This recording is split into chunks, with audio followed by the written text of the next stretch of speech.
സംഭരണം പോലും അവതാളത്തിലാണ്. കുട്ടനാടിൽ നമ്മൾ കണ്ടതാണ്, പാലക്കാട് കഴിഞ്ഞ ദിവസം കണ്ടതാണ്. ഈ കൃഷിക്കാരന് എന്താണ് ഈ സർക്കാരിന് ഇത്ര വിരോധം കൃഷിക്കാരനോട്? അപ്പൊ അവന് സ്വന്തം നിലനിൽപ്പ് പോലും ഇല്ലാതെ ജീവൻ ഒടുക്കേണ്ട സാഹചര്യത്തിലേക്ക് കൃഷിക്കാരനെ കൊണ്ടുചെത്തിക്കുന്ന ഏറ്റവും അപകടകരമായിട്ടുള്ള നിലപാടായിരുന്നു ഇടതുപക്ഷ മുന്നണി സർക്കാരിനുണ്ടായത് എന്നുള്ളത് വ്യക്തമാണ്. ഈ വൈക്കത്തെ ഏറ്റവും ഒടുവിൽ സംഭവിച്ച കർഷക ആത്മഹത്യക്ക് മുഖ്യമന്ത്രി മറുപടി പറഞ്ഞേ മതിയാകൂ. കേരളത്തിൽ വർദ്ധിച്ചു വരുന്ന കർഷക ആത്മഹത്യകൾ നിങ്ങളുടെ സർക്കാരിന്റെ കർഷക വിരുദ്ധ നയത്തിന്റെ ഏറ്റവും ഒടുവിലത്തെ ഉദാഹരണമാണ് എന്നുള്ളത് മനസ്സിലാക്കിയിട്ട് അതിനുള്ള മറുപടിയാണ് പറയേണ്ടത്. ഇനി ആ കർഷകന്റെ രക്ഷയ്ക്കെത്തുന്ന സർക്കാർ കേരളത്തിൽ ഉണ്ടാകും എന്നുള്ള കാര്യം അടിവരയിട്ട് പറയാൻ ഞാൻ ആഗ്രഹിക്കുകയാണ്. ഇന്നലെ മുഖ്യമന്ത്രി ഒരു പ്രോഗ്രസ് കാർഡ് ഇറക്കി. ആ പ്രോഗ്രസ് കാർഡ്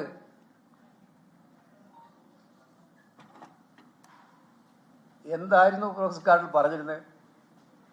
ഒറ്റ സംഭവം തന്നെ ഞാൻ പറയാം. ഒരു ആദ്യത്തെ ഗവൺമെന്റ് വന്നപ്പോൾ പറഞ്ഞാണ് 5 ലക്ഷം വീടുകൾ ഞങ്ങൾ കൊടുക്കുമെന്ന്.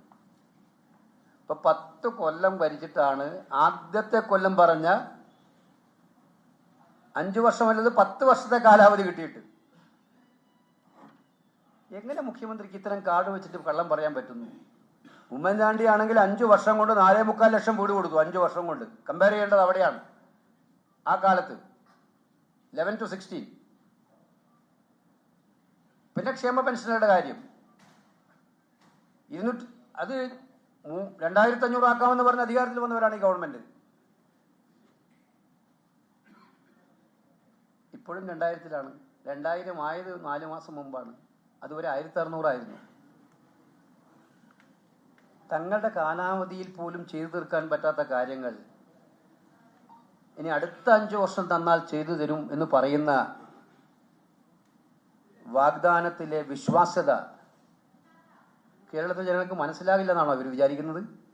അത് കേരളത്തിലെ ജനങ്ങൾക്ക് കൃത്യമായിട്ടും മനസ്സിലാവും. അതുകൊണ്ട് കള്ള പ്രോഗ്രസ് റിപ്പോർട്ട് മുഖ്യമന്ത്രി കൊണ്ടുവന്നിട്ട് യാതൊരു കാര്യവുമില്ല. മുഖ്യമന്ത്രിയുടെ അവകാശവാദങ്ങൾ പൊളിയുന്നതാണ് ഇന്നലെ കേരളം കണ്ടത്.